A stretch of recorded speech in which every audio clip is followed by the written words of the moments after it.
friends, welcome to our channel. இன்னைக்கு நம்ம cabbage rolls எப்படி பண்றது அப்படினு பார்க்க போறோம். இது வந்து ஒரு healthier version of momos இல்லனா spring roll அப்படினு சொல்லலாம். Basically cabbage leaves குள்ள நம்ம filling வச்சு roll பண்ண போறோம். இதுக்கு ரெண்டு டைப் ஆஃப் filling பண்ணலாம். ஒன்னு வெஜ் இன்னொன்னு நான் வெஜ். ரெண்டுமே நான் உங்களுக்கு இந்த வீடியோல காமிக்கிறேன். ஸோ ஃபர்ஸ்ட் அண்ட் ஃபார்மோஸ்ட் நமக்கு இந்த மாதிரி ஒரு ஃபுல் கேபேஜ் தேவைப்படும். நல்ல பெரிய கேபேஜாக எடுத்துக்கிட்டிங்கன்னா பெரிய லீவ்ஸ் கிடைக்கும். ரோல் பண்ணுறதுக்கு ஈஸி. சின்னது கொஞ்சம் ரோல் பண்ணுறதுக்கு கஷ்டமாக இருக்கும். இப்போது வெஜ் ஃபில்லிங் பண்ணுறதுக்கு தேவையான இன்க்ரீடியன்ஸ் என்னென்னு சொல்லிடுறேன். நல்லா பொடியாக நறுக்குன்னா கேரட், மஷ்ரூம், அப்புறம் குடமிளகா, இது மூணும் ஒரு கப் எடுத்துக்கோங்க. அப்புறம் ஒரு கையளவு சின்ன வெங்காயம், 2 பச்சை மிளகா, 6 இல்லை 7 பூண்டு, இதெல்லாமே நல்லா பொடியாக நறுக்கி வச்சுக்கோங்க. 1 tablespoon soya sauce, 1 tablespoon vinegar, அப்புறம் 2 டேபிள்ஸ்பூன் எண்ணெய் எடுத்துக்கோங்க. இப்போ நான்வெஜ் ஃபில்லிங்க்கு தேவையான இன்க்ரீடியன்ஸ் என்னென்னு சொல்லிடுறேன். ஃபர்ஸ்ட் 1/2 கிலோ போன்லெஸ் சிக்கன் நல்லா வாஷ் பண்ணி எடுத்துக்கோங்க. 1 tablespoon lemon, 1 tablespoon soya sauce, 1/2 teaspoon pepper, 6 இல்லை 7 பூண்டு, 2 பச்சை மிளகா, அப்புறம் ஒரு கையளவு கொத்தமல்லி நல்லா பொடியாக நறுக்குனதாக எடுத்துக்கோங்க. இந்த ரெசிபிக்கு தேவையான இன்க்ரீடியன்ஸ் எல்லாமே நான் கீழே டிஸ்கிரிப்ஷன் பாக்ஸில் மென்ஷன் பண்ணியிருக்கேன். உங்களுக்கு தேவையானப்போ ரெஃபர் பண்ணிக்கோங்க. ஸோ இப்போ நம்ம முதல்ல என்ன பண்ண போகிறோம்னா முட்டைக்கோஸோட லீவ்ஸை தனித்தனியாக எடுத்து வச்சுக்க போகிறோம். அதுக்கப்புறம் அதுக்குள்ளே ஃபில்லிங் வச்சு ரோல் பண்ணி ஸ்டீம் பண்ண போகிறோம். இதுக்கு நீங்கள் லீவ்ஸை கிழியாமல் எடுக்கிறது ரொம்ப முக்கியம். இப்போ நான் இந்த கேபேஜை பிளான்ச் பண்ண போகிறேன். பிளான்ச் பண்ணுறதுக்கு முன்னாடி நம்ம முக்கியமாக பண்ண வேண்டிய விஷயம் என்னென்னா இந்த கேபேஜோட கோர், அதாவது அந்த சென்டரில் ஹார்டாக இருக்கும்ல, அதை வந்து நம்ம கட் பண்ணி எடுத்துக்கணும். ஏன்னா அப்படி பண்ணாதான் லீவ்ஸ் வந்து வெந்ததுக்கப்புறம் ஈஸியாக எடுக்க வரும். ரொம்ப டீப்பாக பண்ணணுங்கிறது இல்லை, ஓரளவு கட் பண்ணி எடுத்தால் போதும். இந்த மாதிரி ஒரு பெரிய பாத்திரம் எடுத்துக்கோங்க. அதில் நிறைய தண்ணி ஃபில் பண்ணி வச்சுக்கோங்க. அப்புறம் இந்த கேபேஜோட கோர் கட் பண்ணியிருக்கோம் இல்லையா, அந்த கோர் வந்து தண்ணிக்குள்ளே போகிற மாதிரி இப்படி அப்சைட் டவுனாக உள்ளே இம்மர்ஸ் பண்ணிவிடுங்க.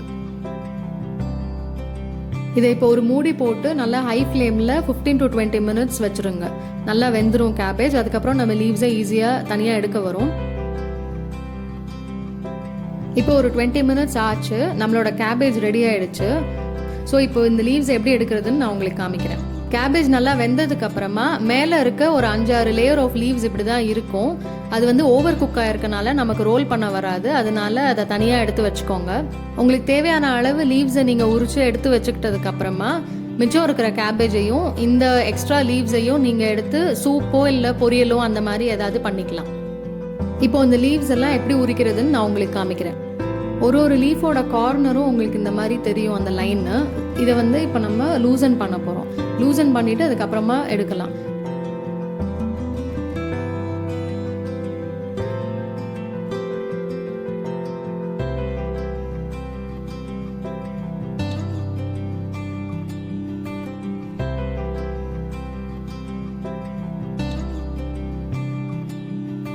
கார்னர்ஸ் எல்லாம் நல்லா எடுத்து விட்டதுக்கு அப்புறமா இந்த மாதிரி ரொம்ப ஸ்லோவாக பின்பக்கமாக இழுங்க. ஆக்சுவலாக இது பார்க்குறதுக்கு தான் கொஞ்சம் பெரிய வேலை மாதிரி தெரியும், ஆனால் இதை நீங்கள் பண்ணும்போது ரொம்ப ஈஸியாக இருக்கும். நான் சொன்ன மாதிரி கரெக்டாக அந்த கார்னர்ஸ் எல்லாம் லூசன் பண்ணி விட்டுட்டு இந்த மாதிரி பின்பக்கமாக இழுத்திங்கன்னா உங்களுக்கு ரொம்ப ஈஸியாக எடுக்க வரும். உங்களுக்கு தேவையான அளவு லீவ்ஸ் எடுக்கிறதுக்கு ஒரு 5 நிமிஷம் கூட ஆகாது. இதே மாதிரி மற்ற லீவ்ஸும் எடுத்து வச்சுக்கோங்க. இதுக்கப்புறம் இன்னும் ஒரே ஒரு வேலை பாக்கி இருக்கு. என்னன்னா இந்த கேபேஜோட பின்னாடி பார்த்தீங்கன்னா அந்த ஸ்பைன் இருக்கும்ல, அந்த தண்டு, அதை வந்து இப்போ நம்ம கட் பண்ணி எடுத்துக்க போகிறோம். ஏன்னா அது ரொம்ப கனமாக இருக்கனால நமக்கு ரோல் பண்ண வராது. அதனால இந்த மாதிரி நல்லா ஷார்ப்பாக ஒரு கத்தி எடுத்து அது ரொம்ப ஜென்டிலாக அப்படியே ஸ்லைஸ் பண்ணி எடுத்துக்கோங்க. ரொம்ப அழுத்தி வெட்டிடாதீங்க, கேபேஜில் ஓட்ட விழுந்துடும். அதனால இந்த மாதிரி ஜென்டிலாக லேஸாக அப்படி கட் பண்ணி எடுத்துக்கோங்க. சூப்பராக லீவ்ஸ் எல்லாம் ரெடி பண்ணி வச்சாச்சு. இப்போ உங்களுக்கு வெஜிடேரியன் ஃபில்லிங் எப்படி பண்ணுறதுன்னு காமிக்கிறேன். ஃபர்ஸ்ட் ஒரு பேனில் நம்ம எடுத்து வச்சுருக்க எண்ணெயை ஊற்றிடலாம். எண்ணெய் நல்லா சூடானதுக்கு அப்புறமா பூண்டை போட்டுடலாம்.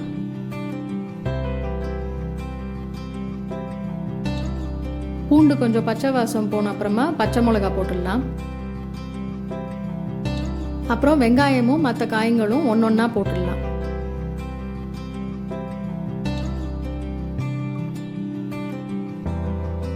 கூடவே தேவையான அளவு உப்பும் ஆட் பண்ணிக்கோங்க.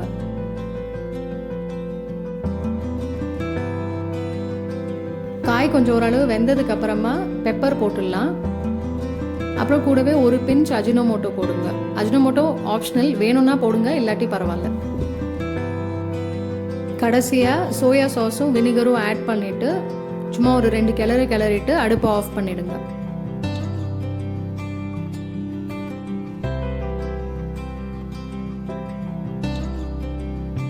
இப்போ நம்மளோட வெஜிடேரியன் ஃபில்லிங் ரெடி. அடுத்து நான்வெஜ் ஃபில்லிங் எப்படி பண்ணுறதுன்னு காமிக்கிறேன். நான்வெஜ் ஃபில்லிங்க்கு நம்ம எடுத்து வச்சுருக்க போன்லெஸ் சிக்கனை மின்ஸ் பண்ண போகிறோம். மின்ஸ்னால் என்னென்னா மிக்சியில் போட்டு அரைக்க போகிறோம். இது போன்லெஸ் சிக்கன் தாங்கிறனால சீக்கிரமாகவே அரைப்பட்டுரும். அதனால சிக்கனை மிக்சியில் போட்டு ஒரு 7-8 தடவை பல்ஸ் பண்ணால் போதும். இப்போது சிக்கன் நல்லா அரைப்பட்டுருச்சு. இந்த மாதிரி நல்லா நைஸாக இருந்தால் போதும். இதுக்கப்புறமா சிக்கனுக்கு நம்ம எடுத்து வச்சிருக்க எல்லா இன்க்ரீடியன்ஸும் இது கூட சேர்த்து நல்லா மிக்ஸ் பண்ணிடலாம்.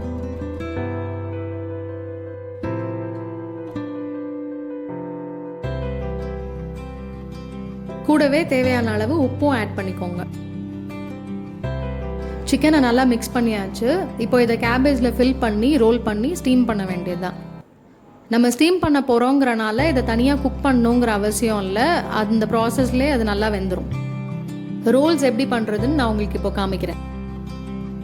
நம்ம எடுத்து வச்சுருக்க கேபேஜ் லீஃப் எடுத்து அதில் தேவையான அளவு சிக்கனை கார்னரில் இந்த மாதிரி வச்சுக்கோங்க.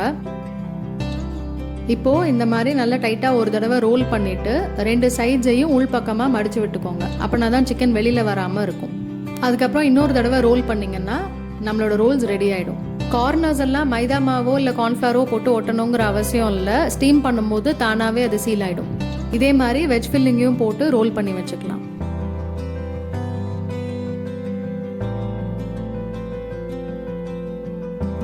நம்மளோட veg and nonveg rolls ready ஆயாச்சு. இதை இப்போ ஸ்டீம் பண்ணிக்கலாம். நான் யூஸ்வலாக இட்லி பாத்திரத்துலேயே ஸ்டீம் பண்ணிடுவேன். பட் உங்ககிட்ட ஸ்டீமர் இருந்தால் நீங்கள் அதை யூஸ் பண்ணிக்கலாம். என்னோட கன்வீனியன்ஸ்க்காக இந்த மாதிரி இட்லி துணி விரித்து அது மேலே நான் வைக்கிறேன். ஏன்னா அப்போ தான் ஒட்டாமல் எடுக்க வரும். உங்களுக்கு அப்படி வேண்டாம்னா நீங்கள் டைரெக்டாக இட்லி தட்டிலே நிறையா பட்டர் தடவி அது மேலே இதை அடுக்கி ஸ்டீம் பண்ணிக்கலாம். இது ரெடி ஆனோடனே இதே மாதிரி நம்ம நான்வெஜ் ரோல்ஸையும் ஸ்டீம் பண்ணி எடுத்துக்கலாம். இப்போது வெஜ் ரோல்ஸாக இருந்தால் நீங்கள் இதை மூடி ஒரு 10 or 15 மினிட்ஸ் ஸ்டீம் பண்ணால் போதும். ஏன்னா ஏற்கனவே நம்ம அந்த வெஜிடபிள்ஸ்லாம் சாட்டே பண்ணிட்டோம். ஆனால் நான்வெஜ் ரோல்ஸு நீங்கள் ஒரு 20 to 25 மினிட்ஸ் வைக்கணும். ஏன்னா சிக்கன் நம்ம குக் பண்ணலை. ஸோ இந்த ஸ்டீமில் தான் அது குக் ஆகணும்.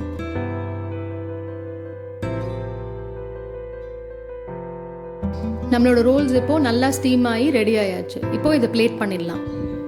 நம்மளோட சூப்பரான ரோல்ஸ் ரெடி ஆயாச்சு. இதை நீங்களும் கண்டிப்பாக உங்கள் வீட்டில் ட்ரை பண்ணி பார்த்துட்டு எப்படி இருந்ததுன்னு கமெண்ட்ஸில் சொல்லுங்கள். உங்களுக்கு இந்த ரெசிபி பிடிச்சிருந்துச்சுன்னா ப்ளீஸ் லைக் பண்ணுங்கள். அண்ட் உங்கள் ஃப்ரெண்ட்ஸ் அண்ட் ஃபேமிலி கூட இந்த வீடியோ ஷேர் பண்ணுங்கள். அண்ட் மறக்காமல் எங்கள் சேனலுக்கு சப்ஸ்கிரைப் பண்ணுங்கள்.